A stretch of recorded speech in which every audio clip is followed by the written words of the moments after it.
माझी मोठी बहीण मला अजिबात आवडत नव्हती आणि मी तिला जास्त बोलत पण नव्हतो आणि तिचं लग्न झालेलं होतं आणि मी तिच्या घरी तिच्या सासरी कधीच गेलो नव्हतो। सुखात आहे का दुःखात आहे मला काहीच माहीत नव्हतं।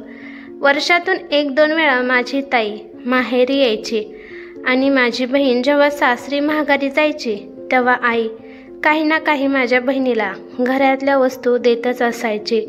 ही गोष्ट माझ्या बायकोला अजिबात आवडत नसायची की जेव्हा पण नणंद येते आणि काही ना काही घेऊन जाते आणि सासूबाई पण तिला खुशाल देऊन टाकतात। जेव्हा पण आई ताईला काहीतरी द्यायची तेव्हा माझी बायको माझ्यापाशी यायची आणि आईची तक्रार मला सांगायची, तुमची आई तुम्ही कमवलेल्या पैशातून आणलेल्या वस्तू कशी उडवत आहे, तुम्हाला माहीत आहे का? जेव्हा पण तुमची बहीण येते तेव्हा ती रिकाम्या हाताने जात नाही, काही ना काही घेऊन जातच असते। तुम्ही एवढ्या कष्टाने पैसा कमवता, घरात वस्तू आणता आणि सासूबाई अशाच त्या वस्तू नणंदबाईला देत असतात। नणंदबाईला काहीच वाटत नाही, लगेच वस्तू घेतात। आता सुद्धा बघा, नणंदबाईची बॅग पूर्ण भरली आहे। तुम्ही तुमच्या आईला सरळ सांगा की हे काय आता चालणार नाही की तुम्ही आणलेल्या वस्तू अशाच बहिणीला देत आहे। हे ऐकून मला पण आता राग येऊ लागला आणि मी जाऊन आईला जाब विचारू लागलो की आई हे काय आहे? जेव्हा पण ताई घरी येते तेव्हा तू तिला कधी तांदूळ, कधी ज्वारी, कधी कुरवड्या, कधी डाळ, कधी मसाला, लोणचं सारखं काही ना काही देतच असते। आई मी कमवलेल्या पैशाचा असा तो उपयोग करत आहे का? दुसऱ्यांवर माझे पैसे उडवत आहे? अरे पोरा, ती तुझी बहीण आहे, दुसऱ्याची आहे का कोण? अगं आई, आता तिचं लग्न झालं आहे, मग ती आता आपली कुठे आहे? आता ती दुसऱ्याचीच आहे की। जोपर्यंत बाबा होते तोपर्यंत तू भरपूर दिलं, परंतु आता माझ्याकडून काहीच अपेक्षा ठेवू नकोस। अरे पोरा, माहेरी आलेली पोर आहे ती। आपल्या आईने मीठ भाकर जरी प्रेमाने दिले तरी तिला त्याचं कौतुक वाटते। असं मी आपल्या घरातील संपत्ती नाही देत रे, तिला फक्त घरातील काही वस्तूच देत आहे ना, ज्याची सवय तिला आहे। माझ्या हातचं तिला लोणचं, मसाला, चटणी खूप आवडते म्हणून नेत आहे रे बाळा ती, नेऊ दे रे तिला। आई ते काय का असेना, मला याच्या पुढे चालणार नाही। एवढ्या वेळेस तुला माफ करतो, नंतर तू तिला काहीतरी दिलं तर मी तुला सुद्धा या घरात राहून देणार नाही। बहिणीने मी जे आईला काय बोललो ते सगळं ऐकलं। 1 तासानंतर बहीण माझ्या रूममध्ये आली आणि मला म्हणाली, दादा जरा रिक्षा घेऊन ये रे, मला माझ्या घरी जायचं आहे। ताईचं हे बोलणं ऐकून मला मनातल्या मनात खूप आनंद झाला की आता बहीण जाणार आहे, पण फॉर्मॅलिटी म्हणून मी म्हणालो, ताई एवढ्या लवकर का चालली आहे? अजून थोड्या दिवस थांब की। नाही दादा, आता मुलांच्या शाळेच्या सुट्ट्या पण संपल्या आहेत, मला वेळेवर जायला लागेल, मला उद्या सासरी जायचं आहे। कालपासूनच मुलांची शाळा सुरू झाली आहे, उगाच मुलांचं नुकसान नको। आणि मी तिला रिक्षा आणली आणि ती रिक्षात बसून आपल्या सासरी गेली।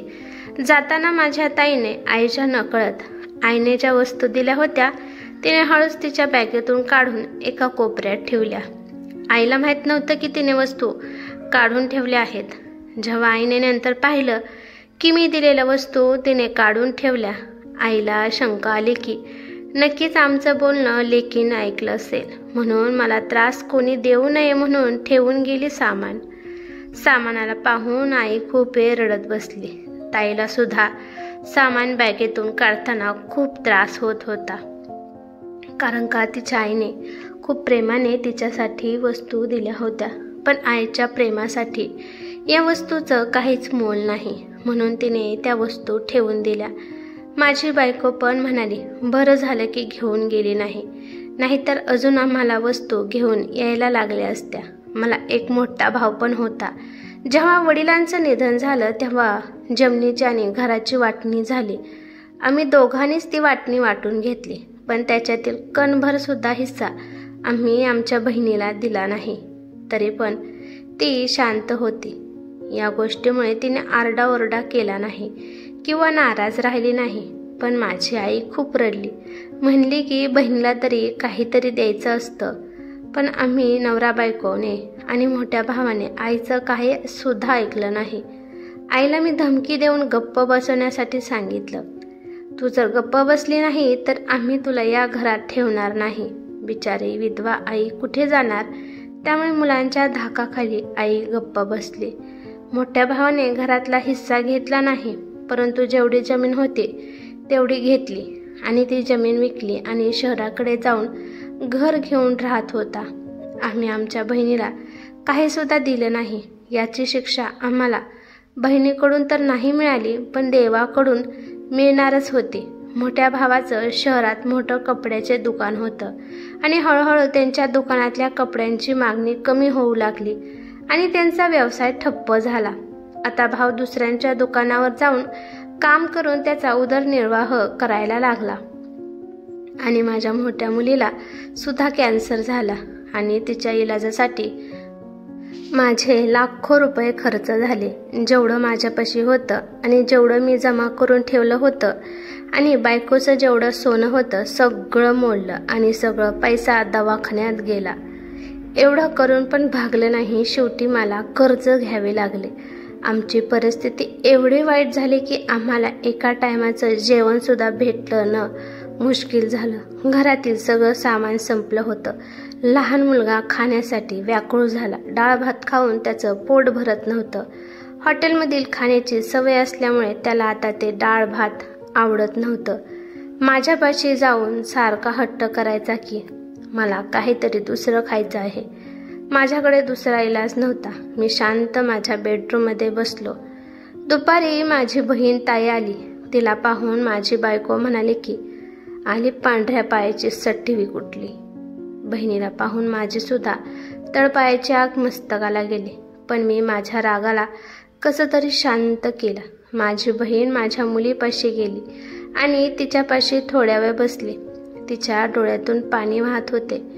थोड्या वेळ मुलीपाशी बसून झाल्यानंतर ती माझ्यापाशी आली आणि बसली आणि मला म्हणाली की दादू, तुला काय टेन्शन आहे का? माझा उदास चेहरा पाहून तिने माझ्या डोक्यावरून प्रेमाने हात फिरवून मला विचारले, मी तुझी मोठी बहीण आहे. मोठी बहिणी या नात्याने मी तुला विचारत आहे. प्लीज दादा, मला सांग, मी तुझी मोठी बहीण आहे.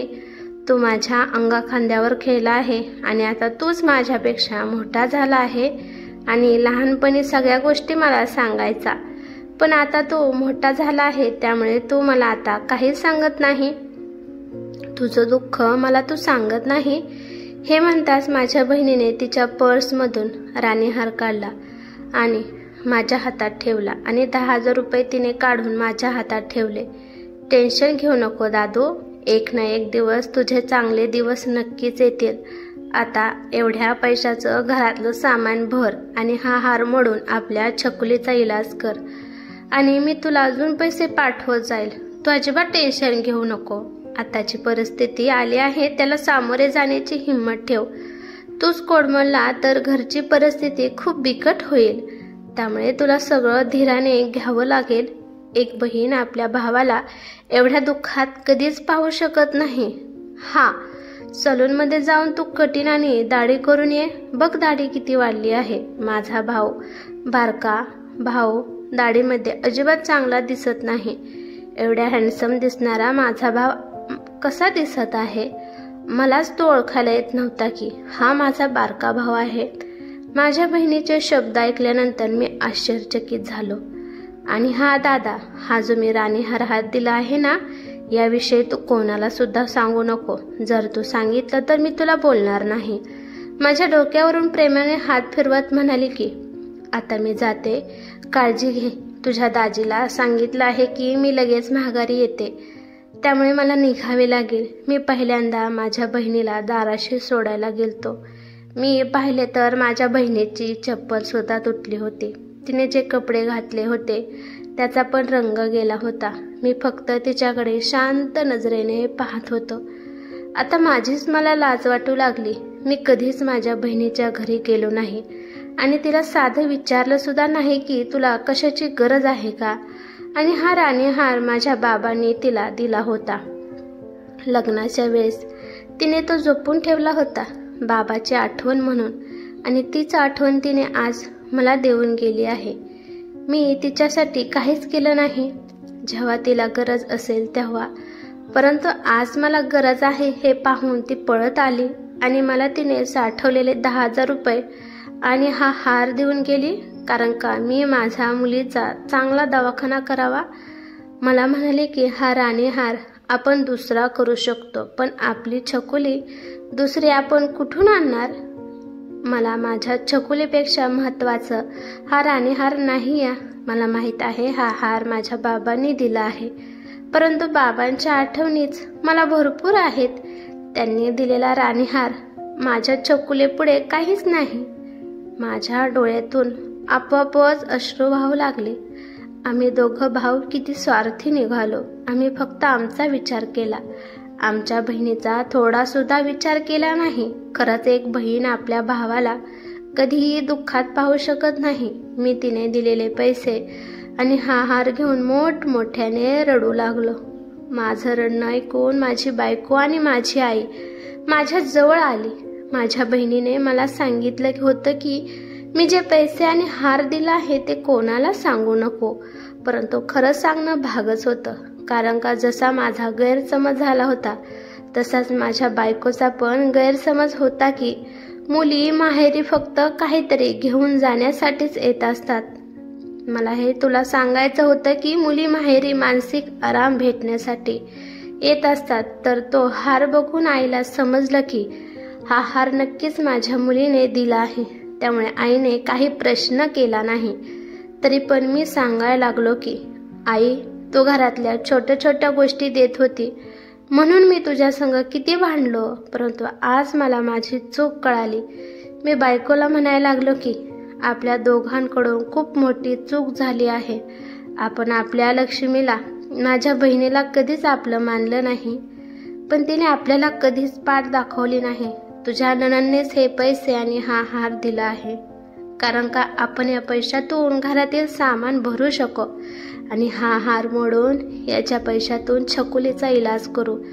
अजून म्हणाली आहे की अजून काही लागत असेल तर मी पाठवून देते. माझ्या बहिणीची परिस्थिती गरीब आहे, तरी पण आपल्या भावासाठी ती धावून आली. हे ऐकून त्याची बायको सुद्धा खूप रडू लागली आणि त्याने आपल्या आईची सुद्धा माफी मागितली की मी सुद्धा आई तुला खूप बोललो, मला माफ कर. आई सांगायला लागली, म्हणूनच मी तुला म्हणत होती की आपण जेवढं आपल्या मुलीला देऊ त्याच्या कितीतरी दुपटीने आपल्याला घरात सुख, शांती आणि लक्ष्मी येत असते. त्यामुळे लग्न झालेल्या मुलीला दिलेले कधीच वाया जात नाही.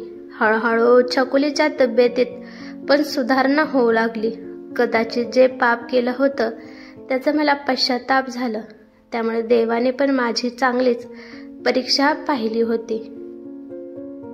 मायेचं साजूक तूप, आईचं दुसरं रूप, काळजीरूपी धाक, प्रेमळ तिची हाक, कधी बचावाची ढाल तर कधी मायेची उबदार शाल. भरलेला आभाळ रीत कराया, तिचीच ओंजळ पुढे येई. जागा जननीची भरून काढाया, देवाने निर्मिली आई नंतर ताई.